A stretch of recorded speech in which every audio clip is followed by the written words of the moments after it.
Yo, what up guys? Nightmare here with another Division 2 build video, focusing on that Vile Mask, that Eclipse protocol, new gear set that came out, and we're running the exotic Chameleon. This is insane, guys. The status effects, the weapon damage, the best of both worlds, a little hybrid going on. Definitely good for solo plays, kind of what I geared this towards, my solo players. And easily switch to group play. Don't even worry about it. This could be good in the raid. I'll show you how to switch it if you want to. There's so many options with this build.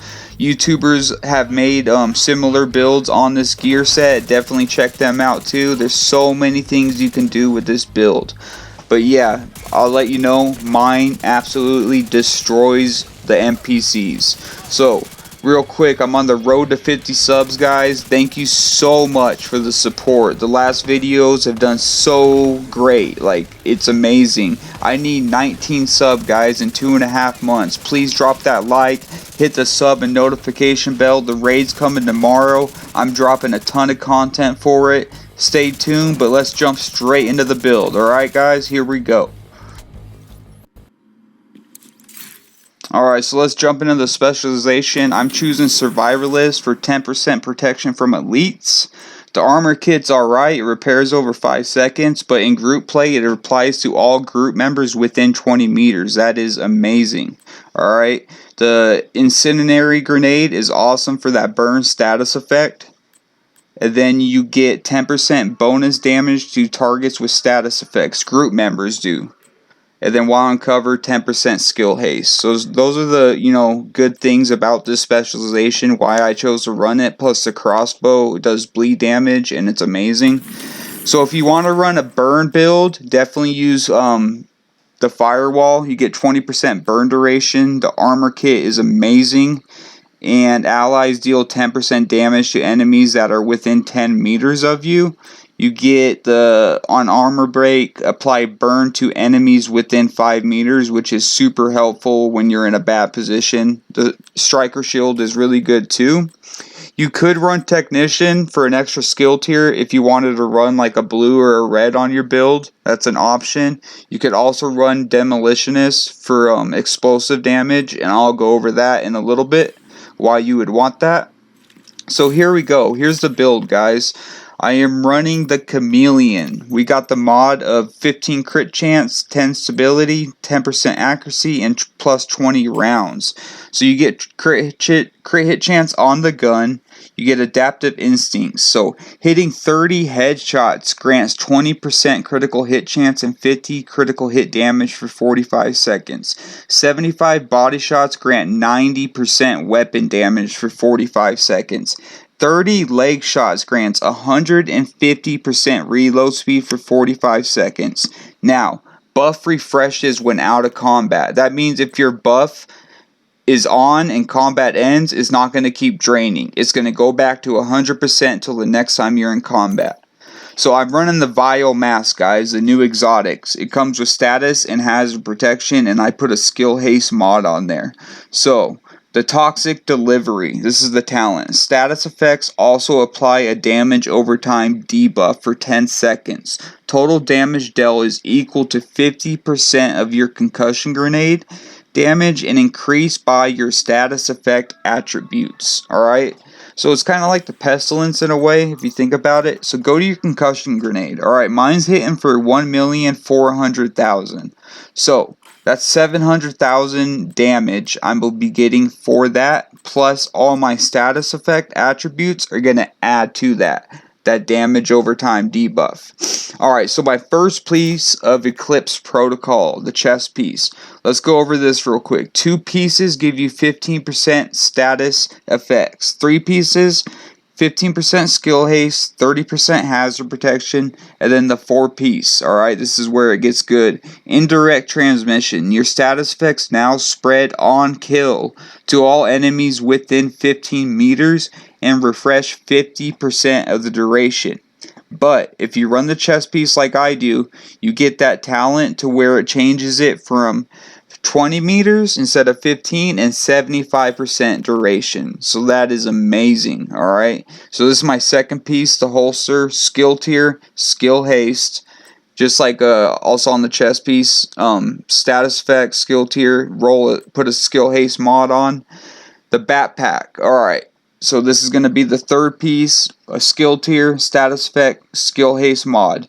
Now, this amplifies all damage you deal to status affected targets by 15%. It's kind of like glass cannon. This counts for skill damage, this counts for weapon damage. That's multiplicated. This is insane damage. Now, if you're running in a group, I would recommend to switch the backpack to like Hana Yu or China Light with Shock and Awe, or even run the perfect Shock and Awe.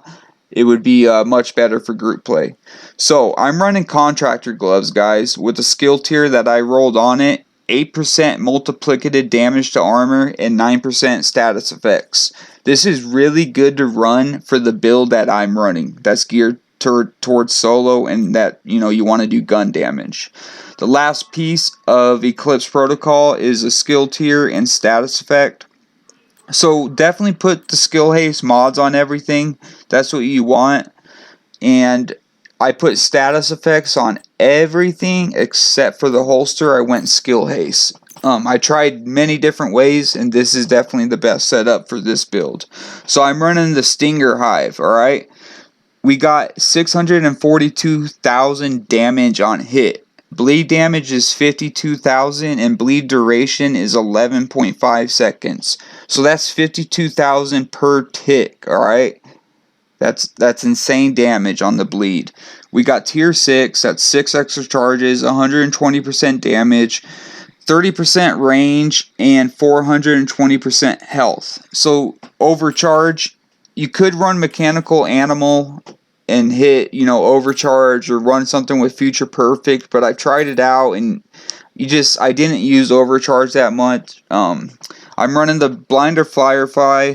It's got a 27.9 cooldown, 10 targets. It's amazing. The blind duration, sorry, it was like 13.7 seconds blind duration. So pretty much almost 14 seconds they're blinded. But on kill, you got to remember that's going to refresh 75% of that to that next enemy within 20 meters or multiple enemies.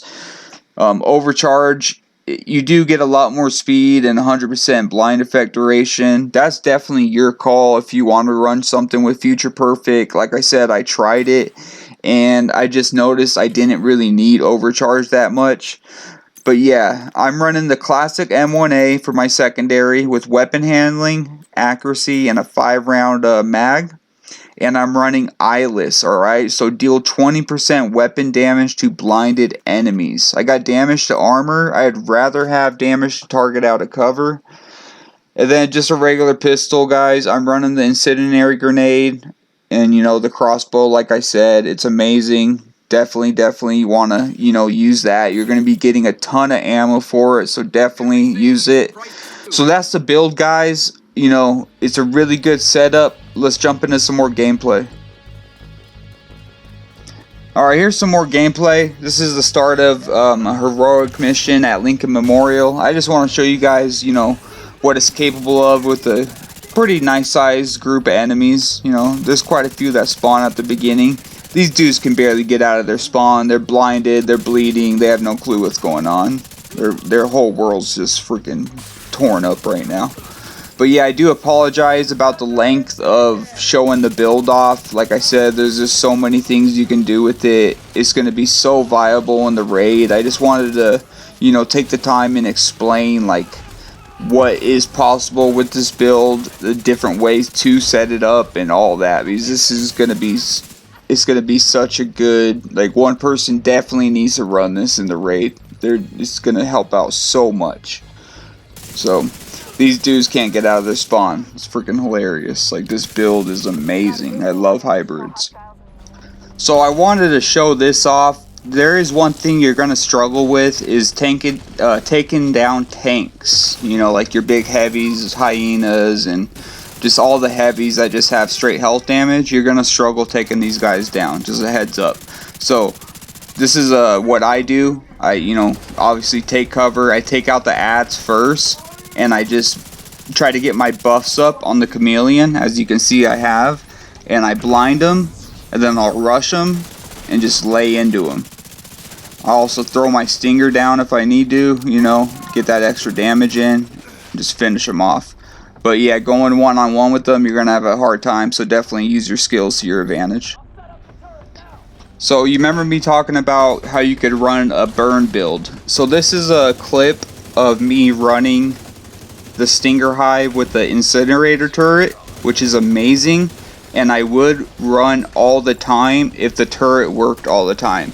I don't know about you guys, but I really struggle with this turret just for some reason not doing its job. I'll throw it out facing the right way and it just won't burn. Like literally 50% or more of the time it won't work. So it's really disappointing. It's way better setup. If you can get it to work, definitely run the incinerator turret with whatever other skill you want. Like you can see how fast that room is cleared. Just insane. But yeah guys, I really hope you enjoyed this video. I hope you really, you know, enjoy running this build. It's so fun to run. Like the hybrids are back. It's awesome. Once again, there's so many things you can do with this build. Please tell me in the comments like what you did with it, what's your favorite setup, what you think works the best, all of that. You know, be ready for the raid tomorrow. This is going to work so well in the raid. Like you're going to be so viable. You know, it's awesome. But once again, thank you guys for the support you've shown me lately on these last videos, the new subs, all that. You guys are freaking awesome. Thank you so much. Please hit that sub button. I'm on the road to 50, trying to get it, you know, soon, 2.5 months. Hit a like. You guys have a great day. I'll catch you in the next one. Peace.